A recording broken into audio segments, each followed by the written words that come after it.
નમસ્કાર મિત્રો, થી આપણે શરૂઆત કરશું unit 8 day in the life.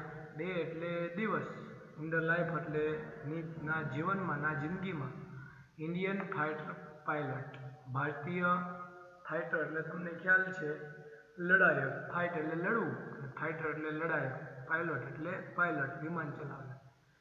Indian fighter પાયલટના જીવનમાં એક દિવસ મતલબ કે એના દરરોજની દિનચર્યા કેવી હોય એ આજે આપણે યુનિટ 8માં જોવાની છે, ચર્ચા કરવાની છે. આ એક પોએમ આપેલું છે. ત્યારબાદ જો એક સામાન્ય બાબત છે કે read the information about the Indian air force. ભારતીય એરફોર્સ એટલે આઈએએફ, ઇન્ડિયન એરફોર્સ, ભારતીય હવાઈ દળ, એના વિશેની માહિતી તમારે શોધવાની છે. ઇન્ફોર્મ એટલે માહિતી આપવી, ઇન્ફોર્મેશન એટલું નાઉન થશે, યાદ રાખજો, નાઉન એટલે નામ. ઇન્ફોર્મ હોય ને તો ક્રિયાપદ કહેવાય, કરતા પછી તરત આવે. ધોરણ 9માં તો નહીં પણ 10માં આપણે માહિતી આવશે, ભૂલ સુધાર, કરેક્ટ ધ એરર્સ, એટલે કરેક્ટ ધ અંડરલાઇન પાર્ટ અથવા કરેક્ટ ધ એરર. તો એમાં યાદ રાખજો, કરતા પછી તરત હોય ને તો ઇન્ફોર્મ હોય. એ ઇન્ફોર્મ મી અબાઉટ યુ, તેણે મને તમારા વિશે માહિતી આપી. I have and information about the Indian air force. તો ઇન્ફોર્મેશન એટલે માહિતી અને ઇન્ફોર્મેટિવ એટલે માહિતી આપી શકાય તેવું, જેને આપણે એડજેક્ટિવ કહીએ, વિશેષણ કહીએ. આ જેટલા પણ શબ્દો આવે એ બધા હવે જોતા રહેજો. તો read the information about the Indian air force, ભારતીય હવાઈ દળ વિશે માહિતી વાંચો. હવે અહીંયા બે જે સ્ટ્રીપ છે, બે એટલે તમને ખ્યાલ છે, જે કોઈ પણ સૈનિક હોય એ પછી નૌકાદળનો હોય, હવાઈ દળનો હોય કે પાયદળનો હોય, તેના અહીંયા તમને ખ્યાલ હોય શર્ટ ઉપર અલગ અલગ બેજ લગાવેલા હોય. તો અહીંયા તમે આ બેજ ઉપરથી નક્કી કરી શકો કે એ ભારતીય જે ફાઇટર પાયલટ ટીમનો જે સભ્ય છે એ કયા વિભાગમાં આવી શકે. આ તમે જોઈ શકો, એકદમ લાસ્ટ છે ને એક ફ્લાઇંગ ઓફિસર, સામાન્ય ફ્લાઇંગ ઓફિસર હોય એના બેજ ઉપર માત્ર એક લાઇન હોય. ટૂંકમાં આપણે એમ કહી શકીએ કે લાઇન જેમ જેમ એનો જે હોદ્દો છે એ વધતો જાય ને તેમ તેમ અહીંયા લાઇનની સંખ્યા પણ વધતી જાય અને લાઇન છે એ ઘાટી થતી જાય. સિંગલ લાઇન હોય તો તમે કહી શકો ફ્લાઇંગ ઓફિસર, ડબલ લાઇન હોય તો ફ્લાઇટ લેફ્ટનન્ટ, શું વચાય એને લેફ્ટનન્ટ, યાદ રાખજો. ડબલ લાઇન હોય તેને કહેવાય flight lieutenant. Squadron leader, squadron એટલે આખી ટુકડી હોય, આવા અલગ અલગ સભ્યો હોય ને ભેગા થઈને ટુકડી બને, તેને કહેવાય સ્ક્વોડ્રન લીડર. ટૂંકમાં આ રીતે સિંગલ લાઇન હોય તો ફ્લાઇંગ ઓફિસર, ડબલ લાઇન હોય તો ફ્લાઇટ લેફ્ટનન્ટ, બે ઉપર નીચે તમે જો ડાર્ક લાઇન ને વચ્ચે એકદમ સિંગલ લાઇન છે તો એને કહેવાય સ્ક્વોડ્રન લીડર, ટુકડીનો નેતા. ત્યારબાદ ત્રણે ત્રણ ઘાટી લાઇન હોય તેને કહી શકાય વિંગ કમાન્ડર. એના ઉપર જો ચાર ઘાટી લાઇન વાળો હોય તેને કહેવાય ગ્રુપ કેપ્ટન. એકદમ ઘાટી લાઇન હોય તો એને કહેવાય એર કમાન્ડર. ટૂંકમાં એની અલગ અલગ છે ને લેવલની જે બાબતો છે એ આપણને આપેલી છે. આ સામાન્ય, એના કરતાં આ ટુકડીનો નેતા, ત્યારબાદ આ વિંગ કમાન્ડર, ગ્રુપ કેપ્ટન, અને જો બેઝ ઉપર એકદમ ડાર્ક લાઇટ હોય તો એને કહેવાય એર કમાન્ડર. ત્યારબાદ એક ડાર્ક લાઇન ને ઉપર એકદમ પાતળી લાઇન હોય તો એને કહેવાય એર વાઇસ માર્શલ. આ એર માર્શલ અને આખી જે હવાઈ ટુકડીઓ છે એનો મેન વ્યક્તિ છે એને કહી શકાય એર ચીફ માર્શલ. ટૂંકમાં આ આખી બાબત છે ને વિદ્યાર્થી મિત્ર યાદ રાખજો, એક જનરલ નોલેજ માટે છે, અને ત્યાં સુધી એક્ઝામમાં આવું કંઈ પૂછાતું નથી. ચલો આ આપણને ત્યારબાદ મેઘ વિમાન છે એનું પિક્ચર આપેલું છે. ત્યારબાદ પાઠની આપણે શરૂઆત કરીએ. રીડ, લેશન, વાંચન, પાઠ, unit. It is 5 o'clock on a cold February morning. 5 o'clock એટલે 5 વાગ્યા છે. કોલ્ડ ફેબ્રુઆરી મોર્નિંગ એટલે ફેબ્રુઆરીની ઠંડી સવારના, ફેબ્રુઆરીની ઠંડી સવારના 5 વાગ્યા છે. મોટે ભાગે તમને ખ્યાલ છે દિવાળી પછી ડિસેમ્બર, જાન્યુઆરી, ફેબ્રુઆરી, માર્ચ આ 4 મહિના છે એ વિન્ટર એટલે કે શિયાળાના હોય છે. અને એમાં કોલ્ડ ફેબ્રુઆરી, ફેબ્રુઆરીમાં હરેક વખતે ઠંડી હોય એવું જરૂરી નથી. મોસ્ટલી ઠંડી હોય છે, ક્યારેક જો ઉનાળાની શરૂઆત હોય તો ઠંડી ઓછી પણ થઈ ગઈ. તો it is 5 o'clock on a cold February morning. ફેબ્રુઆરીની ઠંડી સવાર છે અને તેના 5 વાગ્યા છે. વિંગ કમાન્ડર આપણે જે આગળ ચિહ્ન જોયા એમાં જે હોદ્દો ધરાવે છે વિંગ કમાન્ડર કે સુરેશ સ્ટેપ્સ ઇન્ટુ એટલે દાખલ થાય છે. સ્ટાફ કાર એટલે જે આર્મીના જવાનોને અથવા વ્યક્તિઓને એક જગ્યાએ બીજી જગ્યાએ જવા માટે જે કાર હોય એને કહી શકાય staff car. That will take him કે જે તેને લઈ જશે ઇન્ડિયન એરબેઝ એટલે ભારતીય હવાઈ દળ અથવા વાયુ મથક વેસ્ટર્ન સેક્ટર વેસ્ટર્ન એટલે પશ્ચિમી વિભાગના. વિંગ કમાન્ડર કે સુરેશ છે એક સ્ટાફ કારમાં દાખલ થાય છે અને આ કાર છે એને પશ્ચિમ વિભાગના ભારતના પશ્ચિમ વિભાગનો વાયુ મથક છે ત્યાં લઈ જશે. ધેટ વિલ ટેક હિમ એટલે લઈ જશે એટલે તેને લઈ જશે ટુ એન એરબેઝ એટલે હવાઈ મથક વાયુ મથક ઓફ ઇન્ડિયન વેસ્ટર્ન સેક્ટર ભારતના પશ્ચિમી વિભાગના હવાઈ મથક ઉપર તેને લઈ જશે. ધ બ્લેક કાર એટલે કાળા રંગની કાર પાસીસ થ્રુ એટલે પસાર થાય છે. બેરેક ટાઈપ હાઉસીસ એટલે જે સૈનિકોના ઘર હોય ને એને કહી શકાય બેરેક ટાઈપ હાઉસીસ. કાળા રંગની કાર છે એ સૈનિકોના જેવા ઘર છે ટૂંકમાં સૈનિકના ઘર હોય તે રસ્તાની વચ્ચેથી પસાર થાય છે. એન્ડ સ્ટોપ્સ અને અટકે છે. સ્ટોપ્સ એટલે અટકે છે એટ કોઈ પણ જગ્યાએ અથવા ઊભા રહેવાની અટકવાની વાત હોય એટલે એટ એરફોર્સ સિક્યુરિટી ગેટ અને એરફોર્સ સિક્યુરિટી ગેટ છે ત્યાં અટકે છે. ફરીથી ફેબ્રુઆરીની ઠંડી સવાર છે 5 વાગ્યા છે. વિંગ કમાન્ડર કે સુરેશ છે એક સ્ટાફ કારમાં બેસે છે કે જે તેને ઇન્ડિયન વેસ્ટર્ન સેક્ટર ભારતના પશ્ચિમી વિભાગનો હવાઈ મથક છે વાયુ મથક છે ત્યાં લઈ જશે. કાળા રંગની કાર જે છે એ સૈનિકોના જેવા મકાન છે સૈનિકોના મકાન બેરેક એટલે સૈનિકોના મકાન છે તેની વચ્ચેથી પસાર થાય છે અને એરફોર્સ સિક્યુરિટી ગેટ છે ત્યાં આવીને અટકે છે. આ યુનિફોર્મ ગાર્ડ એટલે ગણવેશ પહેરેલો ગાર્ડ એટલે તમને ખ્યાલ છે અહીંયા રક્ષક આપણે જે વોચમેન કહીએ છીએ. રિકોગ્નાઇઝ ઓળખી ગયો એટલે ઓળખવું. સુરેશ ગણવેશધારી અથવા તો યુનિફોર્મ પહેરેલો રક્ષક છે એ કે સુરેશને ઓળખી ગયો. એન્ડ સેલ્યુએટ્સ હિમ સ્માર્ટલી એટલે તેને આમ ચતુરાઈપૂર્વક અથવા તો આમ એકદમ ઠઠ્ઠાર થઈ સ્માર્ટલી એટલે ઠઠ્ઠાર થઈ સલામી આપે છે. હવે અહીંયા આપણે ગ્રામરના 2 ટોપિક જોવાના. જુઓ તમે એન્ડની આગળ રિકોગ્નાઇઝ સિમ્પલ પ્રેઝન્ટ ટેન્સ આવ્યો તો પાછળ પણ વિદ્યાર્થી મિત્રો તમે જોઈ શકો એસ વાળું રૂપ છે એટલે ખાલી જગ્યા હોઈ શકે. અહીંયા રિકોગ્નાઇઝ હોય એન્ડ હોય પછી ખાલી જગ્યા હોય તમને ખ્યાલ આવે અહીંયા સિમ્પલ પ્રેઝન્ટ ટેન્સ છે તો અહીંયા પણ સિમ્પલ પ્રેઝન્ટ ટેન્સ. જો અહીંયા ભવિષ્યકાળ હોત તો અહીંયા ભવિષ્યકાળ, અહીંયા ભૂતકાળ હોત તો અહીંયા ભૂતકાળ. બીજું અહીંયા ખાલી જગ્યા હોય તો અહીંયા સ્માર્ટ હોય ભૂલ સુધારવાનું કીધું હોય તો સ્માર્ટલી. હી સેલ્યુટ્સ તે સલામી આપે છે પણ કેવી રીતે હાવ હોય જે તમને ખ્યાલ છે અહીંયા એડવર્બ આવશે બરાબર એટલે 2 મુદ્દા આવે છે યાદ રાખજો. Uniform guard recognise Suresh and salute him smartly.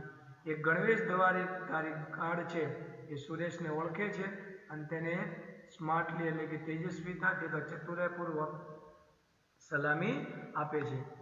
આગળ બિહાઇન્ડ ધ ગેટ એટલે પાછળ. Stand MiG of IAF squadron. MiG એટલે મિગ વિમાનનું નામ છે આપણે જે રાફેલ છે એની પહેલાં આપણી જે ભારતીય વાયુસેના છે એને બહુ સ્ટ્રોંગ સપોર્ટ હતો ઘણા વર્ષો સુધી સપોર્ટ આપ્યો મિગ બરાબર. એની જગ્યાએ અત્યારે જે રાફેલ છે આ મિગનું સ્થાન લીધેલું છે. આઈએફ સ્ક્વોડ્રન એટલે ઇન્ડિયન એરફોર્સ. દરવાજાની પાછળ આઈએફ ટુકડીના મિગ વિમાનો ઊભા છે. ઈચ અંડર અને પ્રત્યેકની નીચે ડિફરન્ટ કમાન્ડર અને પ્રત્યેકની નીચે એક જુદો કમાન્ડર ઊભો છે મતલબ કે પ્લેન હોય મિગ પ્લેન અને નીચે એનો કમાન્ડર હોય. Behind the gate stand MiG of IAF squadron each under a different commander. દરવાજાની પાછળ છે દરેક ભારતીય વાયુસેનાના મિગ વિમાનો છે એનો આખો જથ્થો અથવા કાફલો ઊભો છે અને ત્યાં એક કમાન્ડર ઊભા છે. કે સુરેશ કોલ્ડ એઝ કુકી. કે સુરેશ જે કુકીના નામે ઓળખાય છે. કમાન્ડ્સ એટલે એ નેતૃત્વ કરે છે વર્ચસ્વ ધરાવે છે. 3 to 1 કોર્ડન 3 321 જેટલી ટુકડીઓ અથવા જે યુદ્ધના વિમાનો છે તેનું નેતૃત્વ સ્વીકારે છે. કે સુરેશ કોલ્ડ એઝ કુકી. તો કે સુરેશ બીજા કયા નામે ઓળખાય છે? કુકી. Command 321 squadron. તે 321 જેટલા યુદ્ધ વિમાનો છે તો એની ટુકડીઓ છે તેનું નેતૃત્વ કરે છે. ફરીથી, દરવાજાની બરાબર પાછળ આઈએએફના મિગ વિમાનનો કાફલો છે અને પ્રત્યેક વિમાનની નીચે એક એક કમાન્ડર છે. અને કે સુરેશ જે કુકીના નામે ઓળખાય છે એ 321 જેટલા વિમાનોના નેતા છે, તો કહી શકાય એના નેતૃત્વ હેઠળ છે. ટૂંકમાં 5 o'clock 5 વાગે ક્યાં હતા દાખલ થાય છે? કારની અંદર અને પેલા જે એરફોર્સ સિક્યુરિટી ગેટ પાસે. હવે આગળ એટ 5:20 AM સવારના 5:20 Cookie is in the flight planning room. Cookie છે એ આખું ફ્લાઇટ પ્લાનિંગ, ટૂંકમાં જે આખા સેનાના અધ્યક્ષ હોય એના માટે એક ઓરડો હોય જ્યાં બધા અલગ અલગ ચાર્ટ્સ હોય, નકશા હોય, બધું આયોજન કરવાનું હોય કે અહીંયા આ જગ્યાએ જઈને આપણે પેલા વિમાન અહીંયા છે. અમુક તમે વોર ટાઈપ મૂવી હોય, મૂવીમાં જોયું હોય કે જ્યારે એ લોકો આખી ફ્લાઇટ કરવા જાય, યુદ્ધ લડવા જાય, પહેલાં આખું પ્લાન કરે કે આ પ્લાન પ્રમાણે આ વ્યક્તિ અહીંયાથી અહીંયા જશે, ત્યારબાદ આ વ્યક્તિનો રોલ છે, તો એને આખો કહેવાય ફ્લાઇટ પ્લાનિંગ રૂમ. તો 5:20 વાગે કુકી છે એ ફ્લાઇટ પ્લાનિંગ રૂમમાં છે. There are maps and identification charts on the wall. Maps એટલે નકશા, આઈડેન્ટિફાય એટલે ઓળખવું, યાદ રાખજો, અને આઈડેન્ટિફિકેશન એટલે ઓળખાણ, આ ઓળખ આપે એવા સૂચનો. દિવાલો ઉપર નકશા અને કેટલા ઓળખ આપે તેવા ચાર્ટ્સ આપેલા છે. Today's order for Cookie is. આજનો કુકી માટેનો હુકમ છે, ઓર્ડર છે, an air strike at Batala. Batala ખાતે એક એર સ્ટ્રાઇક કરવી. Today's order for Cookie is an air strike at Batala. આજનો કુકી માટેનો ઓર્ડર છે બટાલા ખાતે હવાઈ હુમલો કરવો. એર સ્ટ્રાઇક એટલે હવાઈ હુમલો. Punjab at 7 AM. આજનો કુકી માટેનો હુકમ છે બટાલા પંજાબ ખાતે સવારે 7 વાગે હવાઈ હુમલો કરવો. He will lead 2 plane. તે ફોર્મેશન, તે 2 પ્લેનની ગોઠવણી કરશે. અગેનિસ્ટ. અગેનિસ્ટ એટલે શું થશે? ની સામે. 7th એટલે 17મી armoured brigade. Armoured brigade, armour એટલે સશસ્ત્ર, બ્રિગેડ એટલે બ્રિગેડ ઓફ હોસ્ટાઇલ કન્ટ્રી. હોસ્ટાઇલ કન્ટ્રી એટલે દુશ્મન દેશના. તે દુશ્મન દેશની જે 17મી સશસ્ત્ર ટુકડી છે એની સામે 2 પ્લેનની રચના કરશે અને તેની નેતાગીરી કરશે. ફરીથી, he will lead 2 plane formation. તે 2 વિમાનની ગોઠવણી કરશે. અગેનિસ્ટ ની સામે, એનિમે દુશ્મન. 7th armour brigade of હોસ્ટાઇલ country. દુશ્મન દેશની 17મી સશસ્ત્ર ટુકડી છે તેની સામે લડવા માટે એ 2 પ્લેન છે તેની ગોઠવણી કરશે. ચલો, તો આ આખો વિભાગ હતો. એની 5 વાગ્યાની દિનચર્યા શરૂ થઈ, ત્યારબાદ 5:20 નેક્સ્ટ જોઈએ.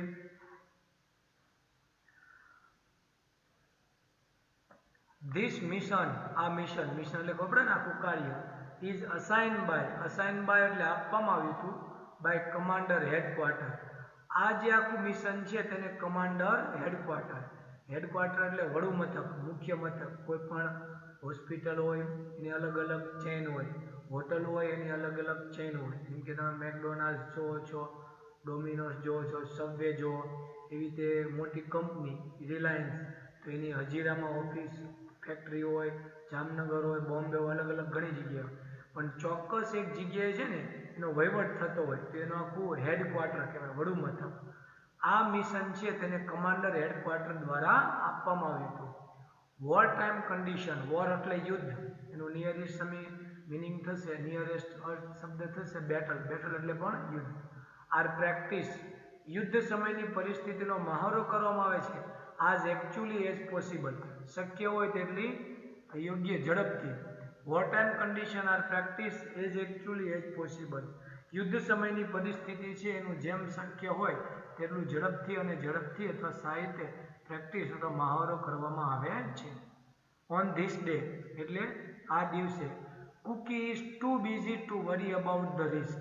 ટુ બિઝી એટલે એટલા બધા વ્યસ્ત હતા, ટુ વરી એટલે ચિંતા કરી શકે, અબાઉટ ધ રિસ્ક, રિસ્ક એટલે જોખમ. અહીંયા ટુ છે ને એ નેગેટિવ બતાવે છે, મતલબ કે આ દિવસે એટલા બીજી હતા કે એ જોખમો અથવા જે રિસ્ક હતા એના વિશે ચિંતા કરી શકે તેમ હતા નહીં. ફરીથી, on this day Cookie is too busy to worry about the risk. આ દિવસે કુકી એટલા બધા બીજી હતા કે રિસ્ક અથવા જોખમ વિશે ક્યારેય એક વિચાર કરી શકે તેમ હતા નહીં. હી કોલ્સ, તે બોલાવે છે, ધ મીટિયોલોજીકલ ઓફિસર, એટલે હવામાન ખાતાના અધિકારી. મીટિયોલોજીકલ ઓફિસર એટલે હવામાન ખાતાનો અધિકારી. To get the weather report, weather એટલે હવામાન. તે હવામાનનો રિપોર્ટ મેળવવા માટે, જે પેલો વેધર રિપોર્ટ એટલે હવામાનનો રિપોર્ટ મેળવવા માટે મીટિયોલોજીકલ ઓફિસર છે તેને બોલાવે છે. અહીંયા તમે જોઈ શકો હી કોલ્સ, તે બોલાવે છે. હવે કોલ્સ વર્બ છે એના પછી બીજું વર્બ આવે એટલે ટુ ગેટ, યાદ રાખજો. ફરીથી આને કહેવાય ઇન્ફિનિટિવ. એક ક્રિયાપદ પછી બીજું ક્રિયાપદ આવતું હોય. દાખલા તરીકે કીધું હોય he wanted to buy vegetable. Wanted to buy, તે ઈચ્છતો હતો, પણ શું ઈચ્છતો હતો? શાકભાજી ખરીદવા માટે. તો વાક્ય થાય he wanted to buy vegetable. I like to go to village, મને ગામડે જવું ગમે છે. તો લાઈક ગમે છે, પણ શું ગમે છે? જવાનું, તો ટુ ગો. એટલે એક વર્બ પછી બીજું વર્બ આવે ને તો એને કહેવાય ઇન્ફિનિટિવ. ઇન્ફિનિટીનો મતલબ થાય હેતુદર્શક ક્રિયાપદ, યાદ રાખજો. અને વર્બ પછી બીજું વર્બ આવે એટલે ભૂલ સુધારવા માની લો આપણે વાત કરી કે he wanted to buy vegetable, તો ટુ બાય ને બદલે ટુ બોટ હોય, ટુ બાઇંગ હોય, તો તમારે ટુ બાઇંગ કે ટુ બોટ હોય એ દૂર કરી એની જગ્યાએ મૂળરૂપ લગાડવાનું. હી કોલ્સ, તે બોલાવે છે. શા માટે બોલાવે છે મીટિયોલોજીકલ ઓફિસરને? તો to get the weather report, એટલે હવામાનનો રિપોર્ટ મેળવવા માટે. તે હવામાનનો રિપોર્ટ મેળવવા માટે જે હવામાનશાસ્ત્ર ખાતાનો જે અધિકારી છે મીટિયોલોજીકલ ઓફિસર તેને બોલાવે છે. પેલો વ્યક્તિ છે ને આખો રિપોર્ટ આપે છે. થિક ક્લાઉડ્સ, ક્લાઉડ્સ એટલે વાદળો. ગાઢ અથવા ગીચ વાદળો છે. એટ 550 મીટર, 550 મીટરની ઊંચાઈ ઉપર ગાઢ વાદળો છે, મતલબ કે વાદળોનું પ્રમાણ છે. વિઝિબિલિટી, દ્રષ્ટિગોચરતા. વિઝન એટલે દ્રષ્ટિ અને વિઝિબિલિટી એટલે દ્રષ્ટિગોચરતા. 5 કિલોમીટર, 5 કિલોમીટર, મતલબ કે નરી આંખે છે તમે 5 કિલોમીટર સુધી દૂર સુધી જોઈ શકો છો. હેઝ એટલે ધુમ્મસ. એટ 400 મીટર, 400 મીટરની ઊંચાઈએ ધુમ્મસ છે અથવા ઝાંખું વાતાવરણ છે. વેસ્ટ વાઇન્ડ, પશ્ચિમી પવન છે. એટ 15 kph, kph એટલે કિલોમીટર પર અવર, યાદ રાખજો. kph એટલે કિલોમીટર પર અવર, એટલે 15 કિલોમીટરની ઝડપે ફૂંકાતો પશ્ચિમી પવન છે. And slight air disturbance, slight એટલે થોડુંક, જરાક, એર ડિસ્ટર્બન્સ એટલે હવાનું તોફાન, અને થોડુંક હવાનું તોફાન છે. તે હવામાન ખાતાની માહિતી મેળવવા માટે હવામાન ખાતાના અધિકારીને બોલાવે છે કે 550 મીટરની ઊંચાઈએ ગીચ અથવા જાડા વાદળો છે. 5 કિલોમીટરની વિઝિબિલિટી છે. 400 મીટરની ઊંચાઈ આસપાસ ધુમ્મસ છે. 15 કિલોમીટરની ઝડપે ફૂંકાતો પશ્ચિમી પવન છે અને થોડુંક એવું હવાનું તોફાન છે. નાવ, હવે માર્કર પેન એટલે તમને ખ્યાલ જ છે. રૂલર એટલે ફૂટપટ્ટી, પ્રોટેક્ટર કોણમાપક, એન્ડ કંપાસ એટલે કંપાસ હોકાયંત્ર are waiting for him. Waiting for him, for એટલે તમને ખ્યાલ છે તેના માટે, રાહ જોઈ રહ્યા હતા.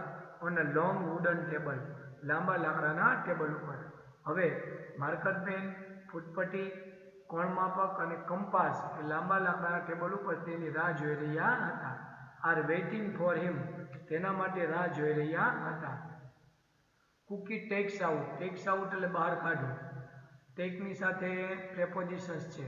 અ મેપ ફ્રોમ ધ શેલ્ફ, એ અભેરાય ઉપરથી, શેલ્ફ એટલે અભેરાય, માળિયું, તે માળિયા ઉપરથી એક નકશો બહાર કાઢે છે. એન્ડ ચોક્સ આઉટ, અને દોરે છે. ધ પાથ એટલે રસ્તો, એન્ડ સ્પીડ એટલે ઝડપ, ઓફ ધ પ્લેન, વિમાનની.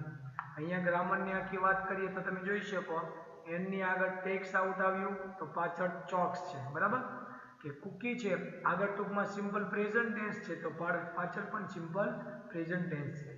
કુકી અભેરાય ઉપરથી એક નકશો કાઢે છે અને તેના ઉપર વિમાનની ઝડપ અને માર્ગ છે તે ચોક વડે દોરે છે. ઇન 1 hour, 1 hour એટલે 1 કલાકની અંદર. ધ મિશન ઇઝ પ્લાન, આખું મિશન ગોઠવાઈ ગયું છે. In 1 hour the mission is plan, 1 કલાકની અંદર મિશન ગોઠવાઈ ગયું. ધેન, પછી. He goes to another room, પછી તે બીજા ઓરડામાં જાય છે એન્ડ ડિસ્કસ અને ચર્ચા કરે છે ધ ટાર્ગેટ, આખા ટાર્ગેટની એમ નિશાનીની વિથ એન આર્મી ઓફિસર. પછી તે એક બીજા ઓરડામાં જાય છે અને બીજા એક આર્મી ઓફિસર છે એની સાથે આખા ટાર્ગેટની ચર્ચા કરે છે.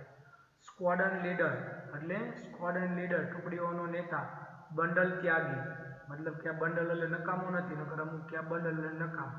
પણ પેલા જેમ સુરેશનું નામ છે કે કુકી હતું ઉપનામ, એમ અહીંયા ત્યાગીનું ઉપનામ છે bundle, is present there. Squadron leader બીજો એક છે બંડલ ત્યાગીના નામ, ત્યાગી જે બંડલના નામે ઓળખાય છે તે ત્યાં હાજર છે. હી ઇઝ કુકીઝ વિંગમેન, વિંગમેન એટલે આપણે એમ કહીએ ને સહપાઠી, સાથે ભણનારો હોય, તો આ એની સાથે વિમાન ઉડનારા ઓન ધીસ ટ્રીપ, આ ટ્રીપ ઉપર. તે આ ટ્રીપ ઉપર કુકીનો સાથે જનાર છે, વિંગમેન છે. ડ્યુરિંગ ધીસ એક્સરસાઇઝ, આ કામ દરમિયાન અથવા યુદ્ધના કોઈ પણ કામ દરમિયાન, રેન્ક મીન્સ નથિંગ એટલે રેન્ક કોઈ મહત્વનો હોતો નથી. મતલબ વિદ્યાર્થી મિત્રો યાદ રાખો, જ્યારે યુદ્ધ લડાતું હોય ત્યારે સામાન્ય સિપાહી હોય, મધ્યમ રેન્જનો લેફ્ટનન્ટ હોય કે ઉચ્ચ સૌથી ટોપનો કોઈ કેપ્ટન હોય, બધાના હોદ્દાનું કોઈ મહત્વ હોતું નથી. તે સમયે દેશ માટે લડવું અને દેશને આઝાદી અપાવી અથવા દેશની રક્ષા કરવી એ જ મહત્વની બાબત હોય છે. તો અહીંયા વાક્ય આપેલું છે કે ડ્યુરિંગ ધીસ એક્સરસાઇઝ, આ એક્સરસાઇઝ દરમિયાન, રેન્ક મીન્સ નથિંગ એટલે હોદ્દો અથવા હોદ્દાનો કોઈ મહત્વ રહેતું નથી. ચલો નથિંગ, અહીંયા ભૂલ સુધારણામાં એવરીથિંગ કે એનીથિંગ આપેલું હોય તો તમારે નથિંગ કરવાનું છે.